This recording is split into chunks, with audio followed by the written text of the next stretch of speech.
1,000 generations falling down in worship to sing the song of ages to the Lamb. And all who've gone before us and all who will believe will sing the song of ages to the Lamb. Your name is the highest, your name is the greatest, your name stands above them all thrones and dominions, all powers and positions, your name stands above them all, and the angels cry.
At tayo pong lahat ay tumayo para po sa ating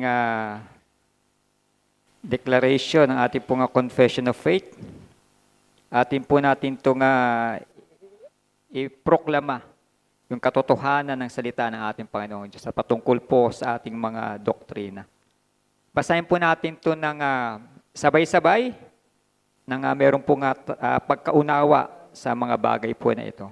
Basahin po natin, I believe in God, the Father Almighty, Creator of heaven and earth. I believe in Jesus Christ, His only Son, our Lord, who was conceived by the Holy Spirit and born of the Virgin Mary, was crucified, died, and was buried. The third day, He rose again from the dead. He ascended to heaven and is seated at the right hand of God the Father Almighty. From there, He will come to judge the living and the dead.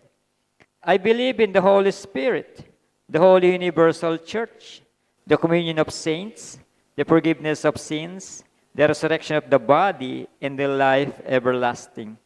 I believe that God is a triune God, expressed in three persons, God the Father, God the Son, and God the Holy Spirit. I believe the Holy Scripture is the Word of God. It has the final word in all matters of faith and practice. I believe the Holy Scripture is authoritative, true, without error, providentially preserved, sufficient for salvation and Christian living. Amen. At habang tayo po ay nakatayo, makibukas po tayo sa ating pong teksto. Makibukas po tayo sa book of Matthew. Matthew chapter 3, verse 1 to 10. Matthew chapter 3, verse 1 to 10. At basahin po natin ito ng sagutan. Ako po sa verse 1, kayo po sa verse 2, at sa last verse po sa verse 10 ay sabay-sabay po tayo. Matthew chapter 3, verse 1. In those days, John the Baptist came, preaching in the desert of Judea. This is he who was spoken of through the prophet Isaiah, a voice of one calling in the desert, prepare the way for the Lord, make straight paths for him. Verse 5, people went out to him from Jerusalem and all Judea and the whole region of the Jordan. But when he saw many of the Pharisees and Sadducees coming to where he was baptizing, he said to them, You brood of vipers, who warned you to flee from the coming wrath? And do not think you can say to yourselves, We have Abraham as our father. I tell you that out of these stones God can raise up children for Abraham. Altogether, the axe is already at the root of the trees, and every tree that does not produce good fruit will be cut down and thrown into the fire. Tayo po'y pasamandaling manalangin. Amang banal, kami nagpupuri at nagpapasalamat sa oras na ito. Salamat, Panginoon, dahil biniyaan mo kami ng gaytong pagkakataon, isang pribilehiyo na kami makapagpuri ng sama-sama sa oras na ito. Salamat, Panginoon, sa iyong salita na aming natunghayan. At nawa ang mga salita mong ito ang patuloy na kumilos sa buhay ng bawat isa. Maunawa at maintindihan namin upang patuloy na maging ganap ito sa aming pang-araw-araw na pumuhay. Patuloy pagpalain, Panginoon, ang pag-ninilay-nilay namin ang ipong banal na salita at sa inay patuloy pinagkakatiwala ang salita mo, ang mensahero mo, maging ang the rest of the congregation sa oras na ito na maunawaan namin, Panginoon, ang mensahe mo sa pagkakataong ito. Tanggapin mo pinakamataas na papuri, pagsamba at pasalamat in Jesus' name. Amen. Amen. Makaupo na pong bawat isa. Amen. Sa pong pagpalang umaga po sa ating pong lahat. Minsan po ba naranasan ninyo na himbing na yung tulog ninyo, biglang mapapabalikwas kayo? Dahil mayroong patrol na dumadaan sa tabi po ng bahay ninyo o yung patrol dumadaan sa inyo pong bahay na merong inaanunsyo, no? Merong announcement, no? May sinasabi sila. Pwedeng yan ay nagbibigay ng paalala na merong bakuna ng mga hayop, ng mga aso doon sa barangay o doon sa court. Yung iba naman ay bumubisina ng malakas dahil parating na yung basura. Isa isang kapitbahay namin sumisigaw, basura! Labas yun yung basura nyo, talagang mapapabalikwas ka. At minsan may dumadaan doon na patron na napakabilis nung daan at hindi mo na marinig, maintindihan yung kanyang sinasabi. At ito mga nakaraang araw, nung sa Bagyong Christine ay umiikot yung mga patrol ng mga barangay natin, mga LGUs po natin, umiikot po sila at nagbibigay ng mga babala. Lagi sinasabi na parating na yung bagyo, maghanda kayo. Yung mga nasa mababang lugar ay lumikas na, pumunta na kayo doon sa evacuation area. At yung mga mababang lugar ay lumikas na kayo at baka kayo ay bahain dyan, ano din yung bahay nyo at mapahamak kayo. Ilan lamang po to sa mga bagay na minsan napapabalikwas ka, napapadungaw ka sa bintana at tinitignan mo kung ano ba yung sinasabi nila. Ano ba yung nangyayari? Ano ba yung kaganapan?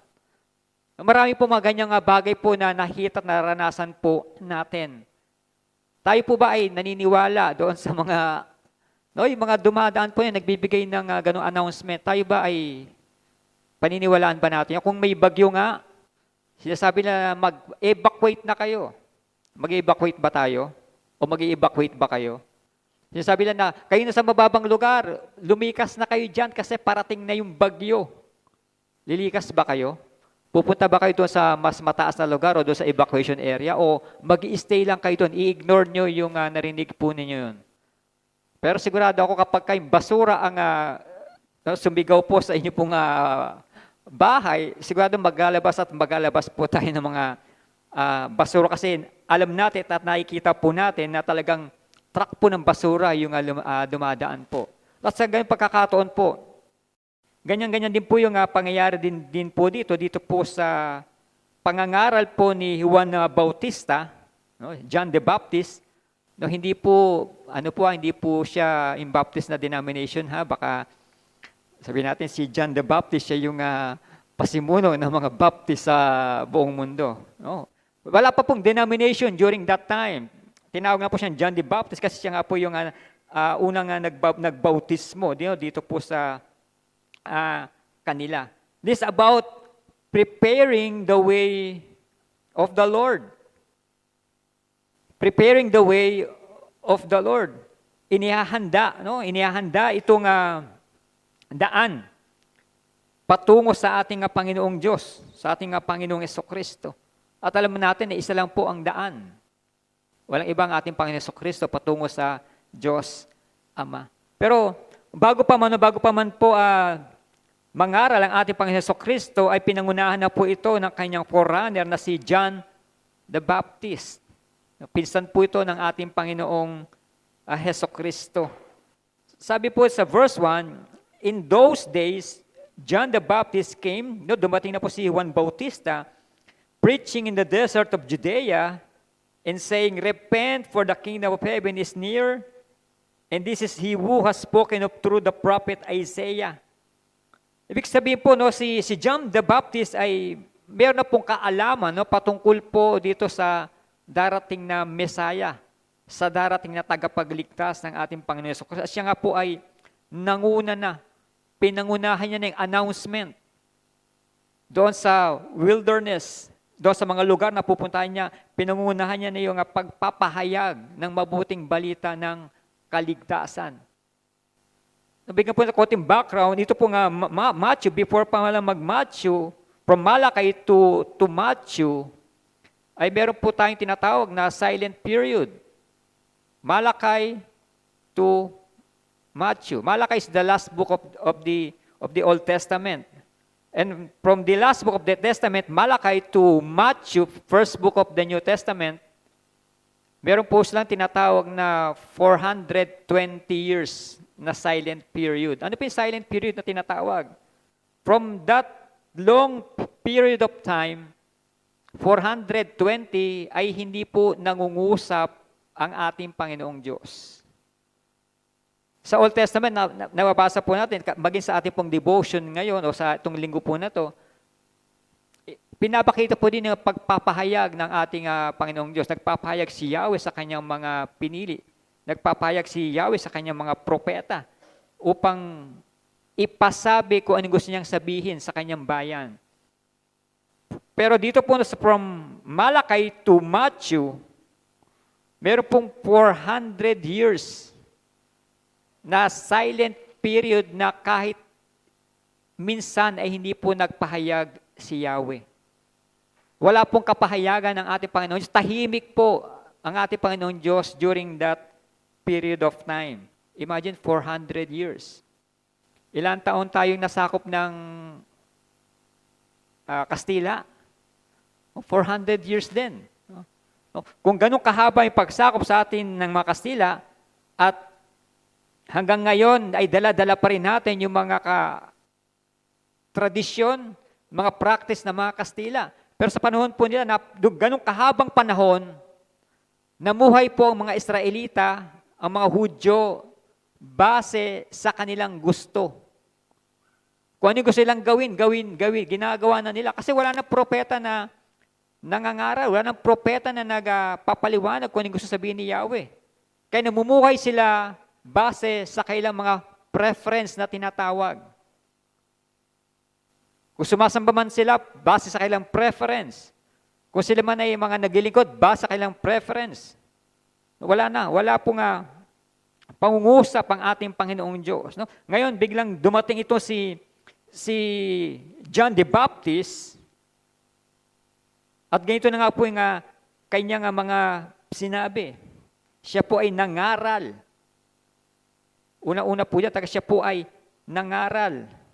Pero bakit nga po ba siya nangangaral? At bakit nga po ba siya tinawag na John the Baptist? At bakit kailangan niyan ihanda, i-ready itong daraanan ng ating Panginoong Diyos? At ito yung pagkakataon na hinog na, no?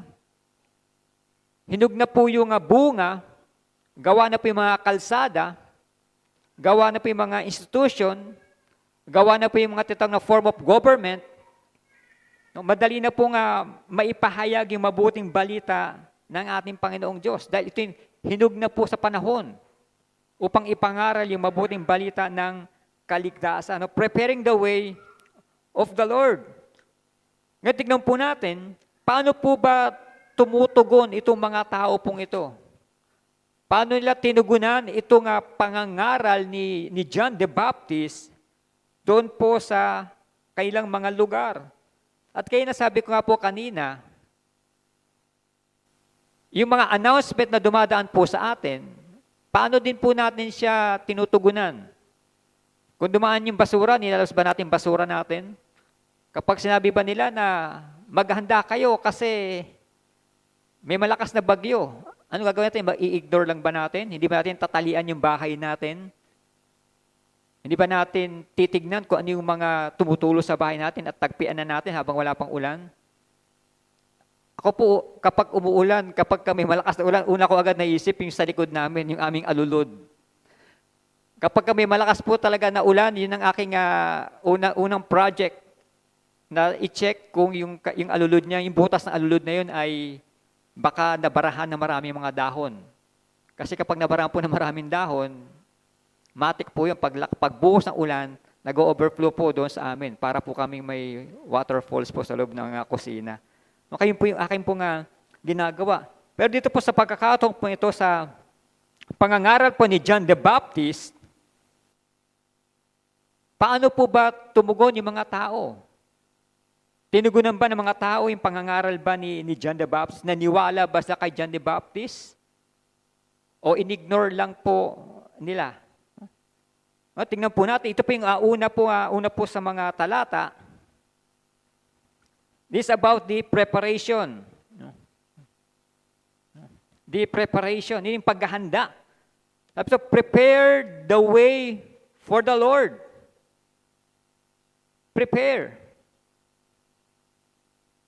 The coming of Jesus Christ na binabanggit din po dito sa chapter 2 ng Matthew, na merong isang ipapanganak sabsaban kung saan ang kanyang isang maging dakilang layunin ay iligtas ang kanyang bayan sa kasalanan.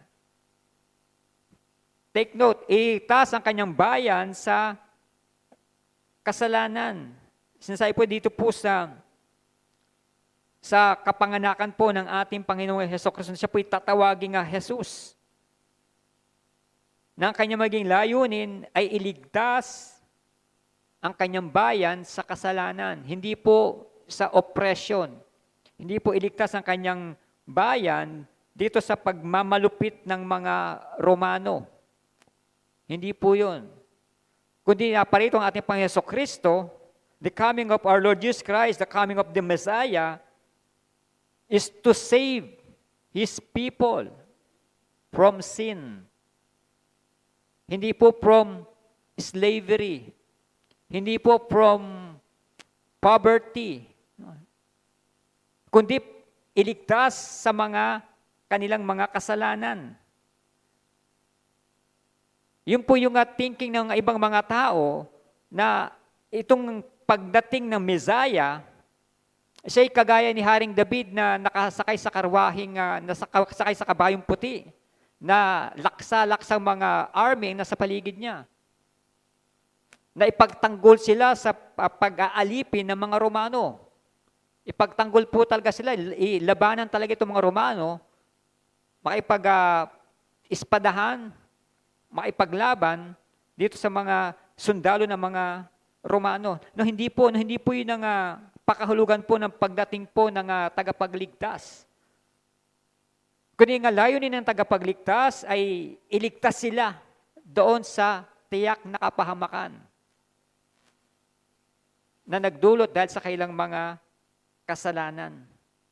Iligtas sila sa mga kanilang mga kasalanan. And it was predicted. Long before, predicted na po ito. A voice of one calling the desert, prepare the way for the Lord, make straight paths for Him. Ito na po yung sinabi po ni Prophet Isaiah sa Isaiah chapter 40. Hindi lang po si John the Baptist na nagsabi, kundi ito ay nagmula pa doon kay Isaiah from the Old Testament. Si John the Baptist pala, binabasa niya rin pala yung Book of Isaiah. Ito po inireveal po sa kanya ng ating Panginoong Diyos. Ipinakita ng ating Panginoong Diyos na ito ay galing kay Prophet Isaiah at sinasabi niya po ngayon sa mga tao na nakakapakinig po sa kanya. Prepare the way for the Lord. Make straight paths for Him. It was predicted and it was preserved. Ilang daang taon ang lumipas from the book of Isaiah to Matthew, pero ito po yung na-preserve, napanatili po ito. Hindi po ito nawala, hindi po ito naglaho. Kundi ito ipinapahayag po ni John the Baptist na mangyayari sa susunod na panahon. Kaya makinig kayo. The coming of our Lord Jesus Christ, the coming of the Messiah, the Anointed One. Ito yung tagapagligtas. Kaya hindi po pwedeng sabihin natin na tayo ay iniligtas ng ating Panginoong Diyos o na born again tayo, ay gagaling na tayo sa lahat ng ating mga sakit. Magkakasundo ng ating mga pamilya, yayaman na tayo. Gaganda ng buhay natin. Magkakatrabaho na si daddy. Mag-a-abroad na si mommy. Yung mga gandang bagay, mararanasan natin. Kasi born again na tayo. No. Hindi po yan yung layunin ng pagparito po ng ating Panginoon Jesucristo. Ang layo niya po ay iligtas tayo, iligtas ang kanyang bayan, iligtas ang kanyang mga pinili sa kasalanan. Kaya hindi po scapegoat yung pagiging born again upang takasan natin yung mga hindi magandang bagay. Present nga po sa atin yan. At hindi tayo exempted sa mga persecution, hindi tayo exempted sa mga sufferings, hindi tayo exempted sa mga problems. Mas marami po tayong problema kapag tayo po ay na-born again. Kasi yung buong mundo ang tutuliksa po sa bawat po sa atin. That's the coming of our Lord Jesus Christ. The coming of the Messiah. It was predicted, it was preserved. At meron po nga twofold message po rito si John the Baptist. No, dalawa po yung kanya po nga pangangaral po ito patungkol po. No? Una po, patungkol sa mga kasalanan. Repent. Repent. Turn away from sin. Yan yung unang-unang lumalabas sa bibig po ni John the Baptist, magsisi na kayo. Yan yung sinisigaw niya sa ilang, yan yung sinisigaw niya sa lahat ng kanto na kanya pinupuntahan, at yung sinisigaw niya sa mga tao na nakakapakinig sa kanya. No? Turn away from sin. No, hindi niya po kiniklaim na siya po ay isa sa mga propeta, o hindi siya isa sa mga religious leaders ng Israel.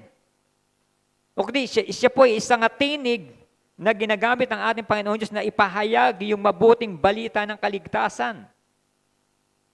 Una, repent, pagsisihin ninyo ang inyong mga kasalanan. No? He was only a voice calling people to turn from their sin and be baptized. No, ito yung kanyang mensahe. The message comes from God. Hindi po mensahe niya po ito, hindi po mensahe na galing sa kanya, kundi mensahe na galing po sa ating Panginoong Diyos. And from the time of Isaiah, ay alam na po ito ni John the Baptist, na isa siya sa mga gagamitin ng ating Panginoong Diyos to proclaim the gospel. Iproklama itong mabuting balita ng kaligtasan. No? Hindi ka po pwedeng maligtas kung hindi ka mo pagsisiyan, tatalikuran yung mga kasalanan. Kaya yun yung unang binabanggit po ni John the Baptist, repent. Repent. Hindi po agad rejoice, kundi repent. Oh, pagsisihan ninyo ang inyong mga kasalanan. Because the kingdom of heaven has come near. For the kingdom of heaven is near. Nalapit na yung pagdating o paghuhukom ng ating Panginoong Diyos. Kaya pagsisihan yun inyong mga kasalanan. Sino pa yung mga kausap dito ni John the Baptist? Hindi po sila mga born again. Sila po yung mga Hudyo, mga Israelita, mga Saduceo, mga Pariseo, halo-halo na pong tao. Ang kausap po dito ni John the Baptist. Kaya nga nagpupuntahan yung maraming tao kasi nga yung mga tao ngayon lang ulit sila nakapakinig ng mensahe galing sa ating Panginoong Diyos for 400 years. Na silent, tahimik ang ating Panginoong Diyos, and yet pagdating po ni John the Baptist ay ganiting kailang maririnig. Kaya nga dagsa yung mga tao. Dahil sa kanilang eagerness na makapakinig ng mabuting balita ng kaligtasan. At yun ang una nilang maririnig, repent. Pagsisihan ninyo ang kasalanan, for the kingdom of heaven is near. This is he who was spoken of through the prophet Isaiah. Ito po yung preparation po na ginagawa po ni John the Baptist. Una'y pinakilala niya itong darating na katagapagligtas. Talikuran nila yung kailang mga kasalanan dahil nalalapit na ang pagdating o yung paghuhukom ng ating Panginoong Diyos. Kaya wala po ritong tinatawag na accept, believe, confess. Hindi po pwede i-apply po dito yung tinatawag na cheap gospel. Accept, believe, confess. Yun po yung tinatawag na cheap gospel. Hindi po ganun kadali yung tinatawag na pagliligtas ng ating Panginoong Diyos. No? Repent, napakabigat na term po yan. Ibig sabihin po niyan ay pagtalikod sa mga mali mong ginagawa. Turning from sin. Hindi po turning to sin. Turning from old self. Tatalikuran mo yung mga luma mong pagkatao, yung luma mong buhay, yung makasalanan mong buhay. No, yun po ibig sabihin ng repent. Pag tumalikod ka, nakikita mo pa ba yung sa likod mo?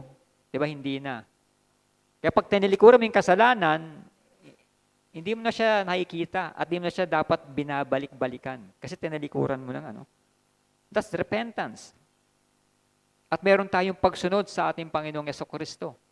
Meron tayong pagsunod sa ating Panginoong Diyos. That's the preparation na ginagawa po ni John the Baptist. Then ano next na nangyari po dito? Ano naging tugon ng mga tao dito sa mga mensahe po ni John the Baptist? This is about the admonition o yung mensahe po na tinatawag. This is the message. Verse 5 to 9. People went out to him from Jerusalem and all Judea and the whole region of the Jordan, confessing their sins. They were baptized by him in the Jordan River. Kabila na yung mga tao na nagdatingan. Narinig na ng ibang mga bayan itong pangangaral ni John the Baptist at word of mouth. Nagdatingan yung mga iba't ibang mga tao from all walks of life upang makapakinig nitong mabuting balita ng kaligtasan. People went out to him from Jerusalem and all Judea. Wala pa pong social media po noon. Gaano ka-powerful itong message po na to. Wala pa pong social media. No. Wala pong telegrama po noon. Wala pong dati telegram, no? Tama, telegrama dati, no? Wala pa pong text po noon. Wala ring call. Ang pinakamabilis na means of communication po din is through word of mouth. Ano po yan? Marites.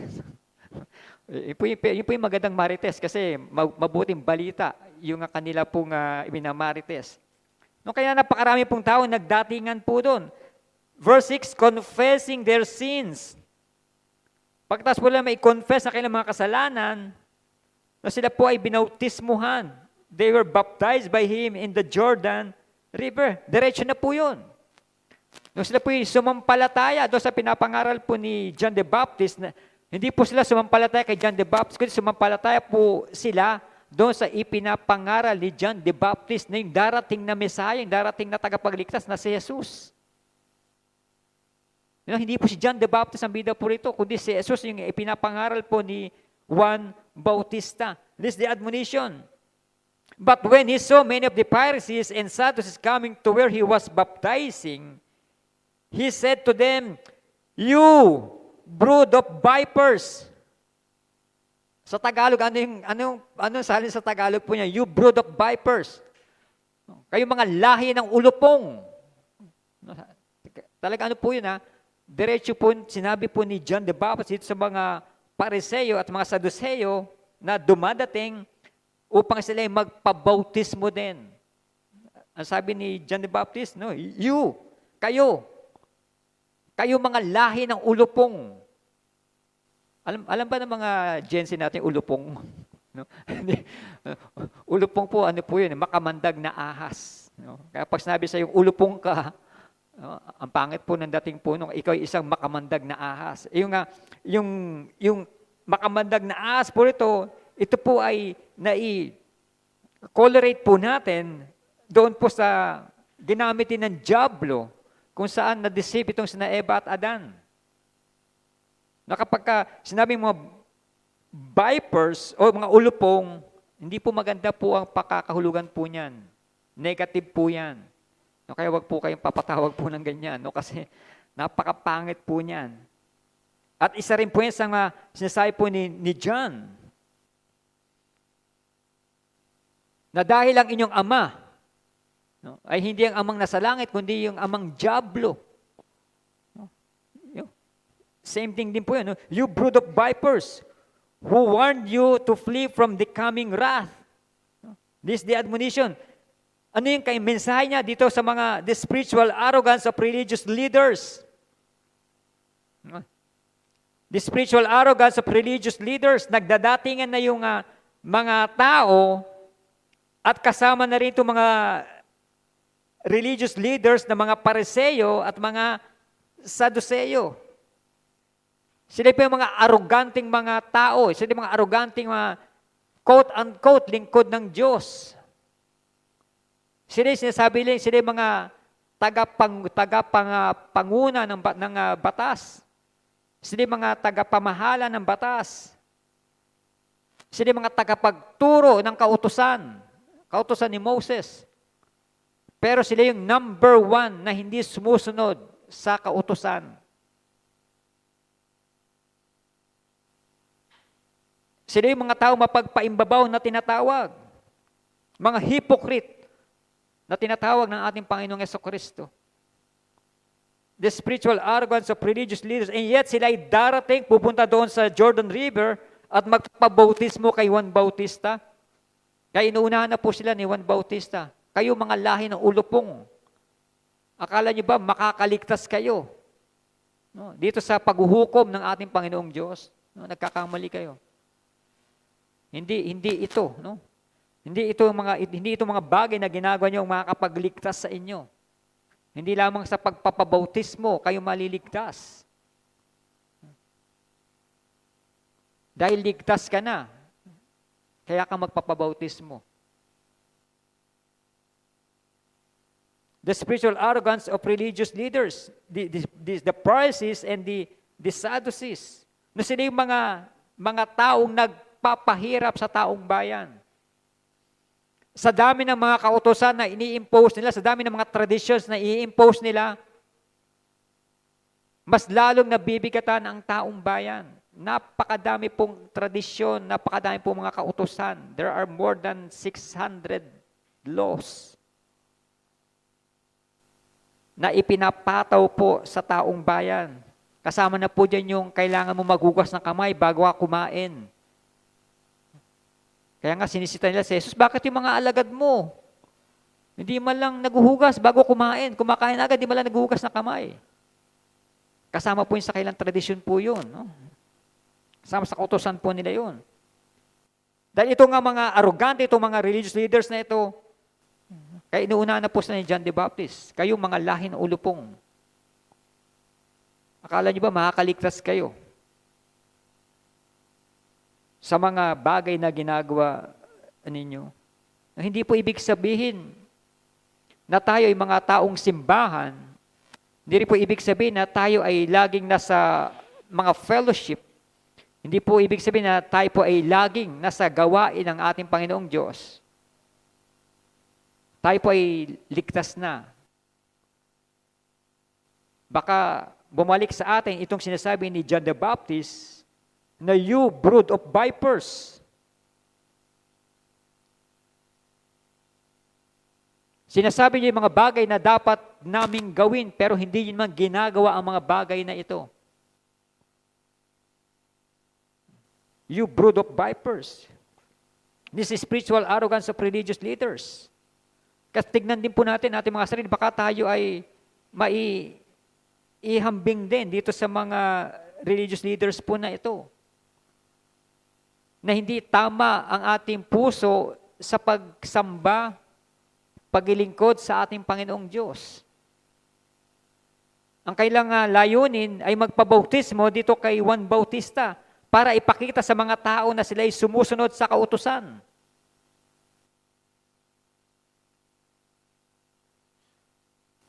Pero malayo naman ang kailang mga puso sa ating Panginoong Diyos. Ito yung mga taong pinupuri ang ating Panginoong Diyos sa kanilang mga labi. Pero kailang mga puso naman ay malayo sa ating Panginoong Diyos. Magkaiba po yun. Magkaiba po yung ginagawa po natin na tama para sa ating Panginoong Diyos. O yung mga sinasabi lang po natin. And the wrath of God and the need to repent. Ito yung paghuhukom ng ating Panginoong Diyos. Diyos sa mga taong gumagawa ng kasalanan. Kasama na rito itong mga grupo ng mga Pariseo at ang mga Saduceo. Sila yung mga tagapagpatupad ng kautusan. Pero hindi naman nila ginagawa ng tama. Yung mga kautusan niya, pinapatupad po nila. At ito yung mga Saduceo naman na nangangaral ng hindi tama. So yung mga false teachers. Hindi sila naniniwala sa resurrection, hindi po sila naniniwala sa muling pagkabuhay. Kaya kapag hindi ka naniniwala sa muling pagkabuhay ng ating Panginoon Jesucristo, at ipinapangaral mo yan, ang tagline po natin ay false teacher, false prophet. Dahil si Kristo ay 100% na nabuhay. At ngayon nakaluklok doon sa kanang trono ng kanyang Diyos Ama. Nung nakita niya mga Pariseo at mga Saduceo, hindi po pinamper at hindi po ikinompromise po ni John the Baptist yung kanyang pangangaral. Hindi niya po pinaupo itong mga Saduceo, mga Pariseo doon sa front seat sa pinakamagandang upuan. Kundi nirebuke niya po on the spot itong mga taong gumagawa nito ng mga kasalanan. No? And the wrath of God and the need to repent. Yung puot ng ating Panginoong Diyos ay mararanasan ng mga taong patuloy na gumagawa ng kasalanan. Hindi i-recognize yung Lordship of our Lord Jesus Christ. At walang pagsisisi sa kailang mga kasalanan. Walang pagtanggap sa kailang mga kamalian, sa kailang mga kasalanan. Isa po sa pinakamahirap na aminin, gawin ng isang tao. Sa atin, tayo bilang mga human. Isa sa pinakamahirap gawin yung aminin natin na tayo ay nagkasala. Aminin natin na tayo ay nagkamali. Napakahirap po niya na aminin sa isang tao na nagawa natin ng kasalanan. Pero hindi po kaduwagan ang tawag po dyan. Katapangan po ang tawag po dyan. Hindi po duwag ang isang taong humihingi ng tawad, inaamin niya kanyang pagkakamali, kundi yun ay katapangan ng isang tao. Yung boldness na sabihin niya yung kanyang kasalanan na siya ay nagkamali at humingi ng tawad, lalong-lalo sa ating Panginoong Diyos. Kung ayaw nating maranasan ang puot ng ating Panginoong Diyos, pagsisihan po natin ang ating mga kasalanan. Aminin natin yung ating mga kasalanan. Ilatag natin yan sa paanan po ng ating Panginoon Diyos, yung mga lahat ng kasalanan po na yan. Dahil yung puot ng Diyos ay nakaamba sa mga taong makasalanan. Yung mga tao nagpapatuloy sa kasalanan. Nakaamba po yung puot ng Diyos. Doon po tayo matakot. Huwag po tayo matakot sa palo ng ating mga nanay, ng ating mga tatay. Matakot po tayo sa puot ng ating Panginoong Diyos na ipapataw niya sa lahat ng mga taong makasalanan. Wala pong taong makasalanan na makakarating po sa langit. Wala pong makasalanang tao ang makakapiling ng ating Panginoong Jesucristo. Kaya ngayon pa lamang po, at doon pa lamang po ay sinasabi na po ni John the Baptist, kayo mga lahi ng ulupong. Akala niyo ba makakaligtas kayo sa parusa ng ating Panginoong Diyos? Dahil sa mga ginagawa ninyo? Hindi po galit si John the Baptist dahil sila ay Pariseo, dahil sila ay Saduceo. Galit si John the Baptist dahil hindi nila ginagawa yung dapat nilang gawin na natama. Nagkakasala pa rin po tayo noon. Kahit na sinasabi, wala kang ginagawa. Wala naman ako ginagawa. Ba't ako nagkasala? Wala naman ako ginagawa. Kaya ka nga nagkasala kasi wala kang ginagawa. Kasi alam mo na dapat o natama mong gawin na hindi mo ginagawa, nagkakasala ka, sabi ni kay James, kay Santiago. Gagawin po natin yung dapat nating gawin. Kung ano yung ipinapagawa sa atin Panginoon, gawin po natin ng tama. At huwag po natin ipagsawalang bahala. Linggo-linggo nakakapakinig po tayo ng salita po ng ating Panginoong Diyos. At sinasabi natin na 40 years na tayong Kristiyano, 20 years na tayo nakakapakinig ng salita ng ating Panginoong Diyos. At pag tinitignan natin yung mga notes po natin, napakadami na natin mga notes. Pinagyayabang natin na meron na tayong mga 360 notes. Ibig sabihin, 360 weeks na yon. Kung ganun karami yung mga notes na meron tayo, ilan na po doon ang nasusunod natin? Ilan doon sa mga notes na po na yun ang nagawa na po natin? Sinunod natin? Or baka notes namang po yan? The wrath of God and the need to repent.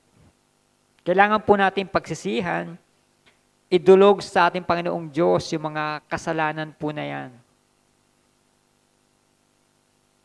Tapat po ang ating Panginoong Diyos upang tayo kanyang patawarin sa lahat ng mga kasalanan natin nagagawa. And produce good fruit in keeping with repentance. Sabi sa verse 8, medyo mabigat po ito, sabi sa verse 8. Produce fruit in keeping with repentance. Produce good fruit in keeping with repentance. Lahat po ng puno ay namumunga. Kasi hindi po pwede hindi siya mamunga kasi hindi naman po siya magdadami. But the key here is good fruit. Produce good fruit. Yung pagsisisi po na naranasan po ng isang tao, yan po ay magbibigay po sa kanya na tinatawag na good fruit. Mabuting bunga. Kung siya nga po talaga ay tunay na nagsisisi o pinagsisihan niya kanyang mga kasalanan. Kaya nga sabi ni John the Baptist, repent. Dito sa mga, you brood of vipers. Kasi hindi naman nakikita sa kanila mga pamumuhay yung tamang pamumuhay ng isang tinawag ng ating Panginoong Diyos. Wala silang mabuti o magandang bunga. Meron silang bunga pero hindi mabuti. Meron silang bunga pero masama. We're talking about good fruit here.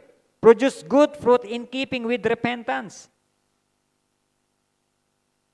Isa na po yung good fruit na tinatawag po dito when it comes with repentance, yung hindi mo na ginagawa yung kasalanan po na yun. Meron ng changes sa buhay po natin. Ano na yung nabago sa buhay po natin? Meron na ba pagbabago sa buhay natin? Sa attitude po natin? The way we think, the way we act? Sa ating personality, meron na po bang nabago? When it comes with repentance? O ganun pa rin, walang pagbabago. Hindi po good fruit po yun. Kasi dalawa lang po ang bunga. Good and bad fruit. At yung tukoy po ito, produce good fruit. Kung pinagsisihan na natin ang ating mga kasalanan, ano na naging bunga niyan sa atin? O baka nanganak yan ng panibagong kasalanan, nanganak na ibang kasalanan, which is bad fruit. You brood of vipers who warn you to flee from the coming wrath, produce fruit in keeping with repentance. Sabi pa rito sa verse 9, and do not think you can say to yourselves, we have Abraham as our father. Pinagmamalaki pa nila, galing kami sa lahi ni Abraham. Si Abraham ang aming ama. Doon kami nagmula. We have Abraham as our father. Marami sa ating mga ganyan. Nagaling kami sa mga relihiyosong pamilya. Galing kami sa mga prominenteng pamilya. Isa akong Hudyo. Isa ako sa bayang pinili ng ating Panginoong Diyos. Yung mga pinagmamalaki po natin. Sino pa si Abraham? Siya ang ama ng pananampalataya. Itinuring siyang ama ng pananampalataya dahil sa kanyang ginawa. Hindi lang po sa kanyang sinabi, kundi dahil sa kanyang ginawa. Nakita ng ating Panginoon Diyos yung pananampalataya ni Abraham nung siya ay nag-inoffer niya si Isaac. At yung pagsunod ni Abraham sa ating Panginoong Diyos. Itinuring siyang matuwid, itinuring siyang ama ng pananampalataya dahil sa kanyang ginawa. Hindi lamang po ito sinabi ni Abraham na, yes Lord, susunod ako sa iyo. Pupunta ako doon sa lugar na pinupunta mo. Yes Lord, susunod ako dahil doon sa sinasabi mo na si Isaac ay offer ko doon sa Mount Moriah. Hindi lang po doon natatapos yung ginawa po ni Abraham yon. Kaya nga po ginawa po siya nga ama ng pananampalataya. Ginawa siya nga matuwid. Itinuring na matuwid ng ating Panginoong Diyos. No, hindi po nagbabago po yung katotohanan po na maging sa panahon po natin ngayon. No? The truths that John the Baptist proclaimed that they have not changed. Hanggang sa panahon po natin, hindi po nagbabago po yun. May tatlong bagay po dyan patungkol dito sinasabi nila ng mga Saduceo at ng mga Pariseo na we have Abraham as our father. Una po si Abraham represented the whole nation of Israel and the people of God. No, ni-represent ni Abraham yung whole nation of Israel. Isa yun sa mga pangako ni Yahweh kay Abraham na pararamihin ko ang lahi mo. Pararamihin ko ang supling mo na sindami ng bituin sa langit o sindami ng grain of sand. Ibig sabihin, napakarami po nun. Hindi po kayang bilangin po yan. Abraham represented the whole nation of Israel and the people of God. And your nationality won't save you. Hindi po ibig sabihin na ikay galing sa lahi ni Abraham, ikaw ay ligtas na. No. Your nationality won't save you. Hindi ibig sabihin, ligtas si Abraham, ligtas ka na din. Second, Abraham also represented not only a nation, but also a religion. And your religion won't save you. Your religion won't save you. Hindi tayo o hindi kailanman kaya ito iligtas ng ating mga relihiyon. Hindi po yung nakakapagligtas ng tao. At sa dami ng relihiyon, mas marami pa ang napapahamak dahil sa relihiyon. Ang nakakapagligtas po sa atin, yung tamang relasyon po natin sa ating Panginoong Jesucristo. Hindi pong relihiyon. Nakagaya sinasabi ng mga Pariseo na Saduceo pong ito, we have Abraham as our father. Pinagmamalakan sa Abraham na siya yung kanilang ama. Ang sabi ni John, tama kayo. Ang ama nyo ay ang dyablo dahil sa mga ginagawa ninyo. At pangatlo po, Abraham was also the literal physical ancestor for these people. Kami ay galing sa lahi ni Abraham. Siya ang aming ninuno. Again, your family heritage will not save you. Hindi porke Kristiyano ang mga magulang mo, hindi porke ikaw ay na-raise doon sa Christian family, ay Kristiyano ka na o ligtas ka na. Hindi ibig sabihin, ligtas ang iyong mga magulang ay ligtas ka na. Hindi ibig sabihin, ligtas ang iyong kapatid ay ligtas ka na.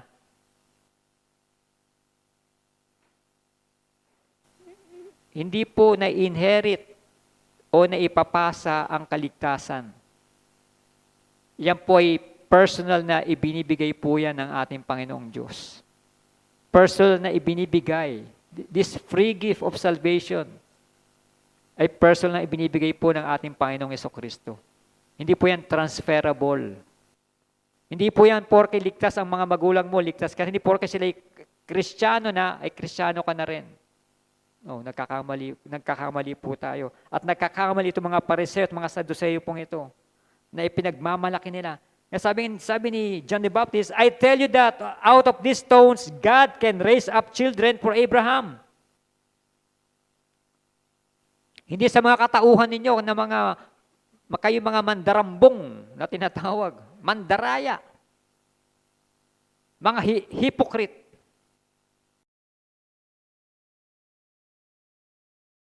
Kaya hindi ibig sabihin na sila o ipinagmamalaki nila sa galing sa lahi, sa lipi ni Abraham. Sila ay maliligtas. No, nagkakamali po sila. Kaya mensahe po noon at mensahe po ngayon ni John the Baptist ay hindi po nagbabago. Hindi po tayo kayang iligtas ng relihiyon, hindi tayo kayang iligtas ng ating mga family tradition, hindi po tayo kayang iligtas ng mga representation ng kahit na ano, kundi sa pamamagitan ng ating tamang relasyon sa ating Panginoong Jesucristo. Hindi pong religion, hindi po yung family heritage, at hindi po yung ating pong nationality. Kaya nga, ang daming namatay during the Exodus. Yung kanilang pag-wander doon po sa desert. At marami na hindi nakapasok sa promised land. Dahil sa kailang mga kasalanan. Ano yung kailangan? A genuine repentance and saving faith. A genuine repentance and saving faith which demonstrated that it was real by its fruit.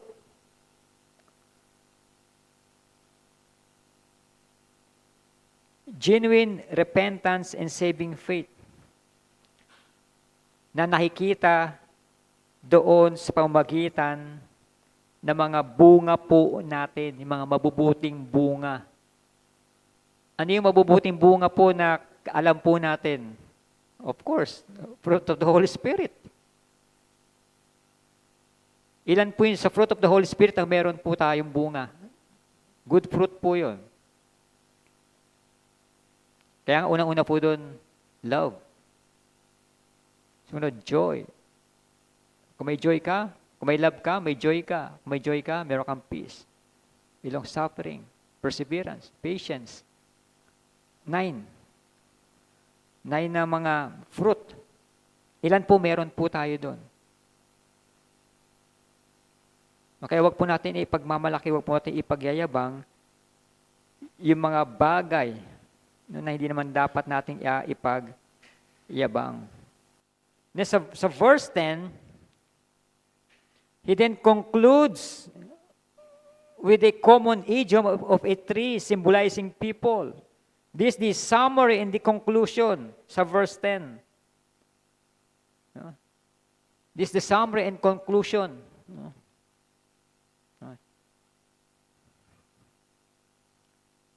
Sabi sa verse 10, the axe is already at the root of the trees. And every tree that does not produce good fruit will be cut down and thrown into the fire. Naka-ready na. Ay, naka-ready? Hindi po ito basta kutsilyo. Hindi po ito lagare. Hindi po ito kagaya ng ginagawa ngayon na medyo modern na yung chainsaw. Kundi sabi po, ito ay axe. Palakol. Sa panahon po nila, ang axe o yung palakol, hindi po ito hindi po ito common commodity. Hindi po siya typical na lahat ng bahay ay mayroong palakol. Lahat ng bahay may kutsilyo kasi pagluluto.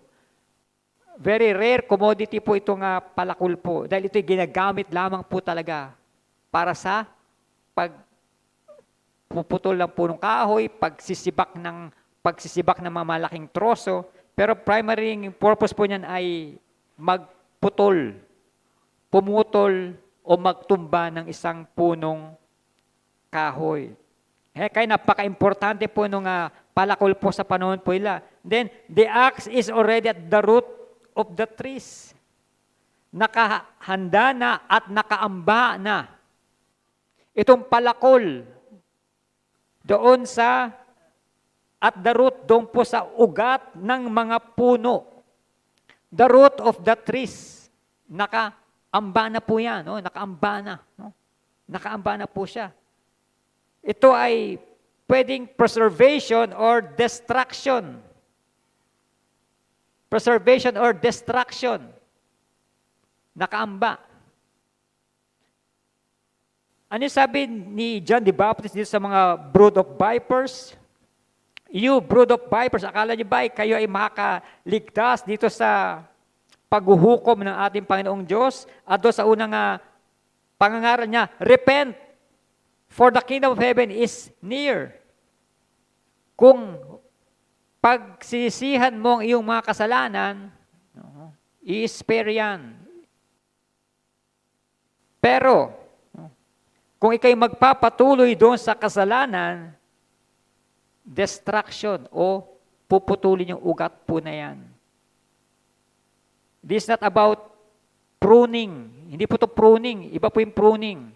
Ang pruning, pinuputol lang po yung mga sanga-sangang maliliit para mas lalo umusbong. Ito naman po ay total destruction. Pag pinutol po yung ugat, kasi kapag pagka pinutol mo yung sanga, yung puno po, buhay pa po yun. At minsan putulin mo yung puno, nabubuhay pa rin. Pero kapag pinutol mo yung ugat, there's no way na mabuhay pa po yan. Talagang unti-unting malalat at mamamatay po yung puno. No? Kaya nga nakaamba na raw yung axe. The axe is already at the root of the trees.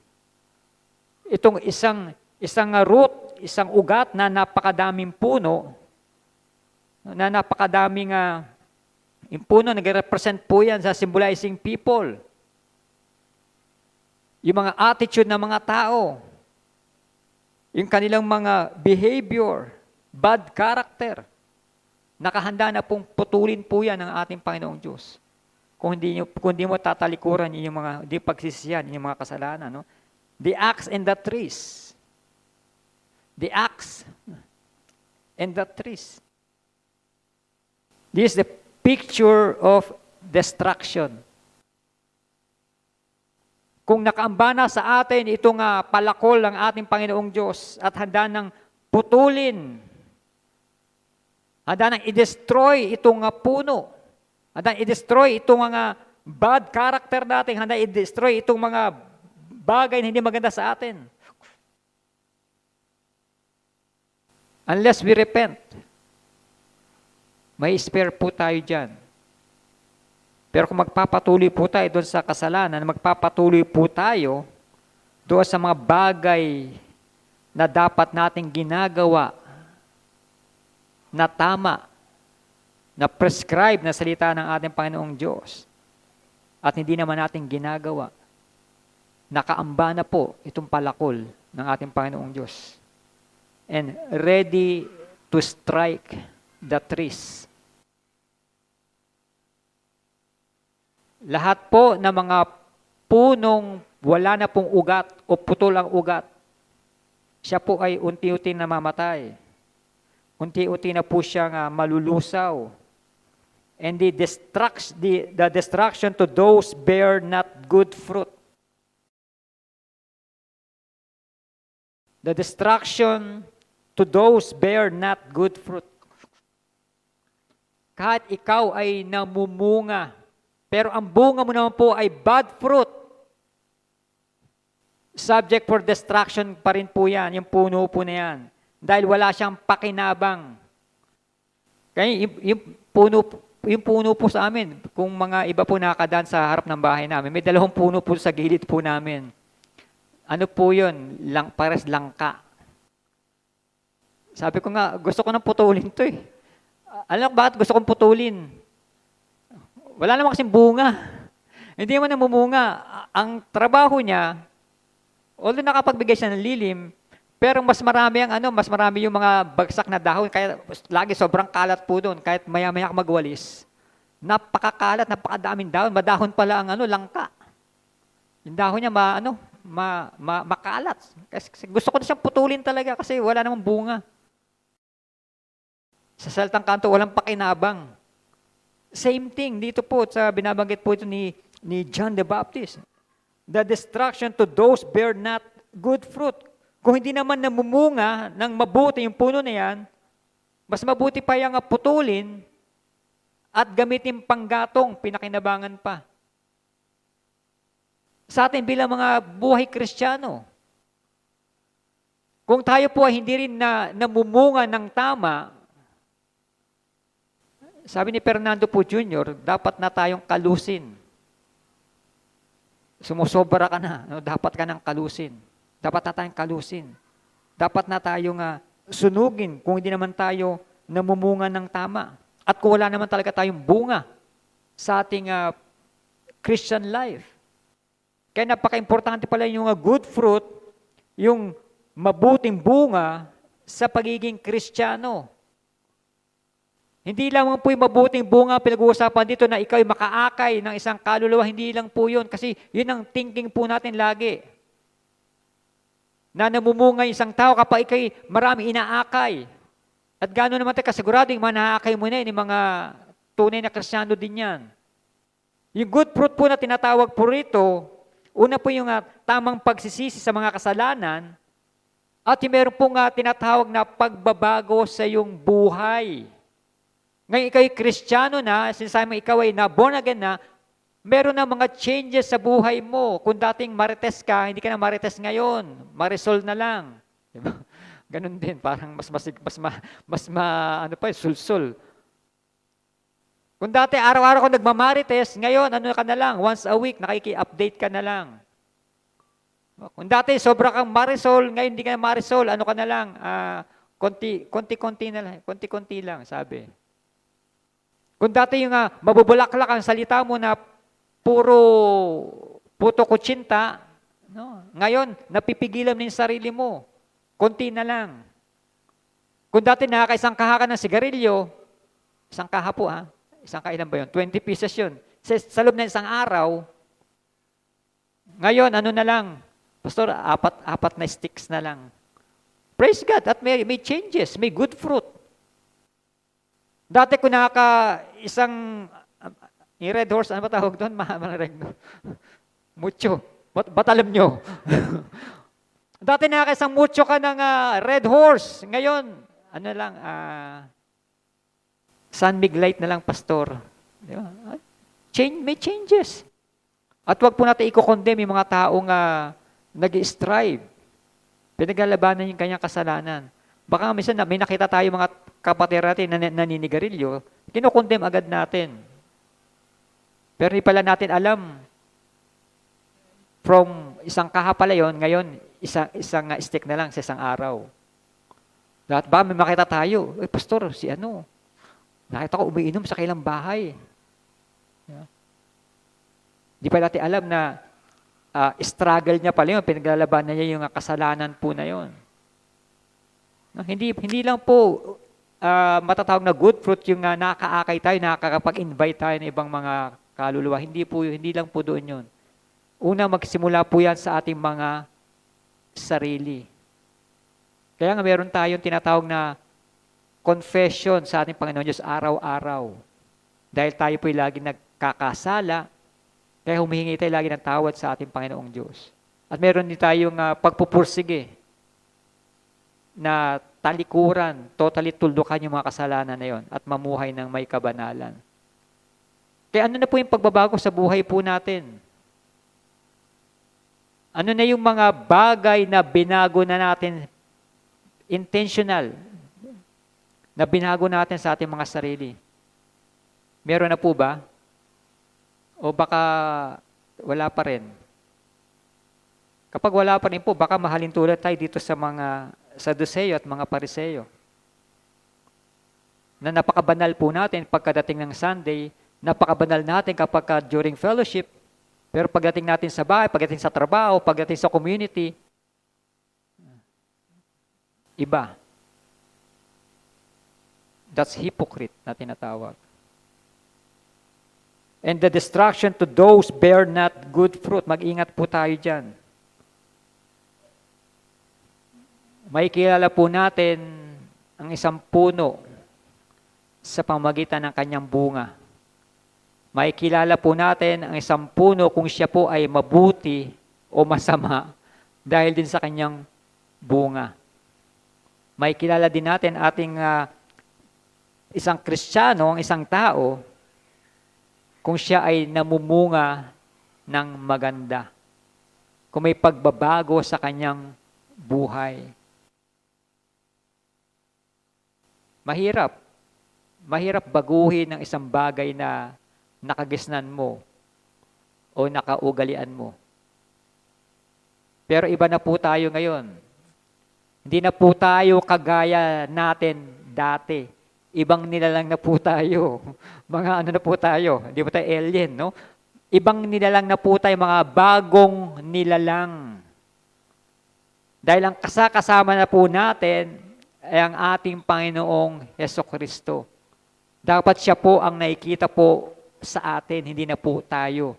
Yung ginagawa natin, ang nakikita po diyaning si Kristo. The righteousness of our Lord Jesus Christ, yung pinakikita po sa atin. Sis, kaya pala hindi ka na nagtotong-its, Kristiyano ka na pala. No? Kaya pala di na kita mayaya sa mga bagay na ganito. Born again ka na pala. Di ba? Si Kristo po nakikita po doon. Ang ating Panginoong Diyos po ang napapapurihan kapag ganun po yung nakikita ng mga tao sa atin. Diba? Paano kung sabihin sa'yo, tara na. Tara na. Sino ba yun? No. The destruction of those bear not good fruit. Personal po yan, no? Hindi po yan hindi po na dapat ipagsawalang bahala pa yan. Personal po natin dapat na gawin po yan na tayo po ay mamunga, no? Mamunga ng maganda. The axe aims at the root for the whole destruction of unfruitful people. The destruction of unfruitful people. Kung tayo mga hindi namumungang mga Kristiyano, dapat lang po tayong sunugin na doon sa kalan o sa pugon. Walang pagkakaiba po yan, no, na sinusunog ang mga unfruitful people doon sa impyerno. Fire, represent po yan doon sa impyerno, sa mga unfruitful people po. Yan po yung summary and conclusion po ni John the Baptist na ihanda itong daraanan ng ating Panginoong Diyos. Ihanda itong mga tenga po natin na tayo makapakinig. Ihanda ang ating mga sarili na tayo ay sumunod sa kanyang mga ipinapagawa. Ihanda ang ating mga kaisipan, ating puso patungkol sa salita po ng ating Panginoong Diyos, yung mabuting balita ng kaligtasan. Yung ipinahayag yung mabuting balita ng kaligtasan. Kaya sabi ko nga kanina, and we will end with this. Kapag may mga announcement na dumadaan sa ating lugar, dumudungaw tayo o pinapakinggan at sinusunod natin kung gusto natin sumunod. Pero sa mga tao namang ayaw sumunod o tinitake for granted at pag dumating ng bagyo, baha, sila ay napapahamak kasi hindi nila sinunod yung mensahe. At yung mga sumunod naman ay na-spare, naligtas sa kailang mabuhay. Yun po yung mensahe po ni John the Baptist na ibinigay po sa kanya ng ating Panginoong Diyos.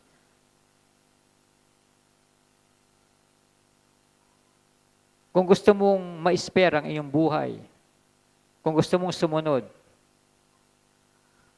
o kung gusto mong mabuhay, sumunod ka po sa ating Panginoong Diyos. Sumunod ka doon sa sinasabi na banal na kasulatan. At kung ayaw mo naman pong sumunod, Hindi na po kasalanan ng ating Panginoong Diyos kung tayo may mapahamak. Every possible way ibinigay na po sa atin para sa ikaliligtas po ng bawat isa. Isinugo na po ang ating Panginoong Jesucristo bilang tagapagligtas ng ating mga kasalanan. Pero kung di natin siya tatanggapin, di natin siya paglilingkuran, di natin siya paniniwalaan, huwag po natin sabihin sa mga susunod na panahon, Lord, bakit nandito ako sa impyerno? Hindi ko naman kasalanan. Lahat ng bagay ay ibinigay na po sa atin para tayo ay makapakinig, para malaman natin na merong kaligtasan na ino-offer ang ating Panginoong Diyos. At huwag po natin patigasin ang ating mga puso upang hindi natin tanggapin na tayo makasalanan, upang hindi natin tanggapin na tayo ay mga fallen creature. Ihingi po natin ng tawad. No? Aminin natin ating mga kasalanan sa harapan po ng ating Panginoong Diyos. Mapa-believer man tayo, unbeliever, kailangan po nating ihingi ng tawad ang ating mga kasalanan. At lalo na kapag tayo ay mga mananampalataya, mas lalo tayong dumulog sa ating Panginoong Diyos dahil tayo ay araw-araw na nagkakasala. Ihingi po natin ng tawad, pagsisihan natin ang ating mga kasalanan, at magpatuloy po tayo sa kabanalan. Diyan po tayo inihahanda ng ating Panginoong Diyos. At diyan po inihahanda yung kanyang salita ng kaligtasan. Kaya salamat po sa araw na ito, preparing the way of the Lord. Nawa, narinig po natin ng tama itong pangangaral ni Juan Bautista. Tayo pong lahat ay tumayo, tayo po ay manalangin.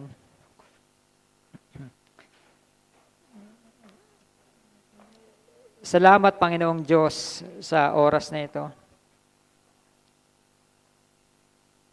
Dahil ginamit mo maging si Juan Bautista na maipangaral ang iyong salita. Ibinigay mo na sa kanya, Panginoon, ang pangangaral upang ibahagi nga sa amin, Panginoon, ang dapat naming malaman. Na ikaw lamang ang pwede magligtas sa amin, sa sangkatauhan. Ikaw lamang ang pwede magpatawad ng aming mga kasalanan. Ipinauna mo na ito kay Juan Bautista. At ipinaparating mo nga sa bawat sa amin. Na hindi porke kami ay isinilang sa isang Kristiyanong pamilya, kami ay ligtas na. Hindi porke kami ay nasa bansang Pilipinas na tinaguriang Christian country, ay Kristiyano na kami. Hindi dahil sa kami, Panginoon, ay mga reliyosong tao, kaya kami naligtas. Kaya tulungan mo kami, Panginoon, turuan mo kami, Panginoon, na alisin namin ang mga kaisipan na kagaya ng mga Saduceo at ng mga Pariseo. At ituon namin ang aming mga sarili, ang aming mga puso, ang mga isipan sa mabuting balita ng kaligtasan na sinasabi ng imbanal na aklat. Na ikaw ay namatay para sa iyong mga pinili. Ang dugo mo na tumigis doon sa krus ng Kalbaryo ang naghugas sa kasalanan ng sanlibutan. Kaya salamat, Panginoon. Dahil ipinauna mo na kay Juan Bautista ang pangangaral. At ngayon sa panahon namin, walang pinagkaiba sa buhay ni Juan Bautista sa buhay namin ngayon. Kami ay makasalanang tao pa rin.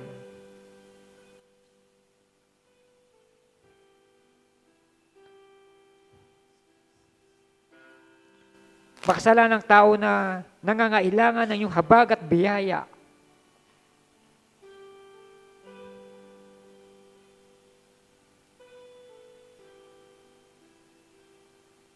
Nawa maabot ng aming mga kaisipan ng mga bagay na ito. Na wala kaming kakayahan na iligtas sa aming mga sarili. Kundi sa pamamagitan lamang ng ginawa ng aming Panginoong Hesukristo doon sa krus ng Kalbaryo.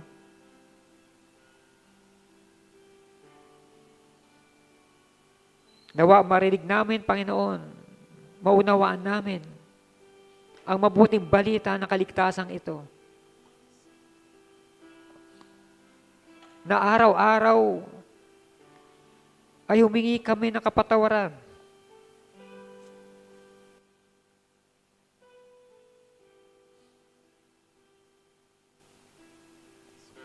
Salamat, Panginoon. Dahil binibigyan mo kami ng pagkakataon na maidulog sa iyo, Panginoon, ang aming mga kasalanan.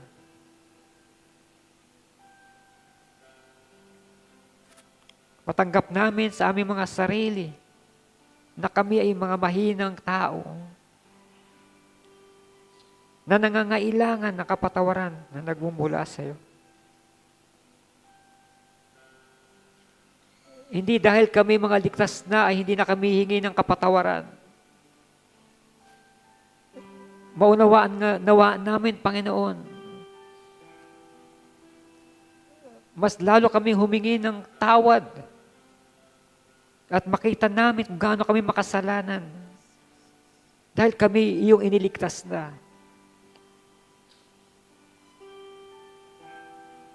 Kaya salamat, Panginoon, sa iyong biyaya na ito. Na maging ang iyong buhay ay hindi mo ipinagkait upang ang bawat sumampalataya sa iyo ay maligtas.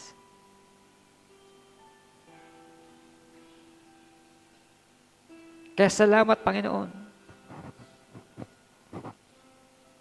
Salamat sa iyong mga salita. Salamat, Panginoon, sa mga correction for rebuking us. Na hindi namin ipagmalaki ang mga achievements namin. Wala kaming dapat ipagmalaki at wala kaming kakayahan sa mga bagay nito pag pinag-usapan namin ng kaligtasan. Kaya salamat, Panginoon, dahil nariyan ang iyong salita na nagbibigay sa amin ng kaliwanagan sa mga bagay na dapat naming malaman patungkol sa kaligtasan. Salamat, Panginoon, sa iyong salita na nagliligtas. At salamat, Panginoon, sa mga taong pinagkalooban mo nito. Ikaw, Panginoon, nakakaalam, maging sa kongregasyong ito, Panginoon, kung sino talaga ang pinili mo. Kaya nagpapasalamat kami dahil ikaw ay pumipili upang iligtas mo. At nawa, yung kaligtasan na natanggap namin ay patuloy naming maisapamuhay. Makita sa aming pang-araw-araw na pamumuhay na kami ay ligtas. At kami ay namumunga. Salamat, Panginoon, sa salita mo. Salamat, Panginoon, sa presence ng bawat isa. Sa mga anak mo na dinako mo sa lugar na ito upang kami nga, Panginoon, ay magkaroon ng ganitong fellowship. Lord, patuloy pang pagpalain ang buhay ng mga anak mong ito, Panginoon. Ikaw higit na nakakaalam ng mga pinagdaraanan ng mga anak mong ito. Ikaw ang nakakaalam, Panginoon, ng pangangailangan ng iyong mga anak. Kaya sa iyo ko pinagkakatiwat, itinataas ang buhay ng bawat isa, ang kalusugan ng bawat isa, maging mga kabuhayan, Panginoon, ng bawat isa. Nawa ito'y patuloy yung pagpalain, Panginoon. Dahil kami naniniwala at nagtitiwala na ikaw ang aming Diyos na buhay, ang patuloy na nagpo-provide ng lahat ng pangangailangan ng iyong mga anak. Kaya salamat, Panginoon, sa oras na ito. Salamat, Panginoon, sa biyaya at habag na patuloy naming nararanasan. At lalo-lalo salamat, Panginoon, sa kaligtasan na patuloy mong ipinaparanas sa bawat isa. Wala kaming masabi kundi salamat, Panginoon.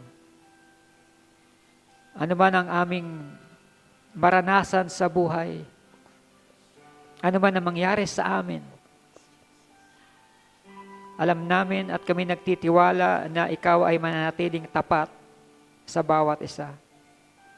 Hindi man kami maging tapat sa iyo, Lord, Ikaw ay mananatiling tapat magpakailanman. Kaya tulungan mo kami, Panginoon, na mapagtagumpayan ang lahat ng mga struggles namin sa buhay, lahat ng mga persecutions na naranasan namin. Tulungan mo kami, Panginoon, na maisapamuhay namin ang kaligtasan na ibinigay mo sa bawat isa. May pagtanggol namin ang aming pananampalataya. May pagtanggol namin ang katotohanan ng iyong banal na salita. At patuloy na Ikaw ang makita sa aming pang-araw-araw na pamumuhay. Ikaw ang maluwalhati sa aming pang-araw-araw na buhay. Ikaw ang patuloy na kumilos, Panginoon, upang kami nga ay maging ganap, maging isang ganap na Kristiyano. We thank you, Lord. And to Him who is able to keep you from falling and to present you faultless before His presence with exceeding joy. To the only wise God, our Savior, be glory and majesty, dominion and power, both now and evermore. May the grace of our Lord Jesus Christ and the love of God and the fellowship of the Holy Spirit be with you all. Amen. How can I say thanks for the things you have done for me? Things so undeserved, yet you gave to prove your love for me. The voices of a million angels cannot express my gratitude. All that I am or ever hope to be, I owe it all to Thee. To God be the glory. To God be the glory. To God be the glory for the things He has done. With His blood He has saved me. With His power He has raised me. To God be the glory for the things He has done. Just let me live my life. Let it be pleasing unto Thee, and should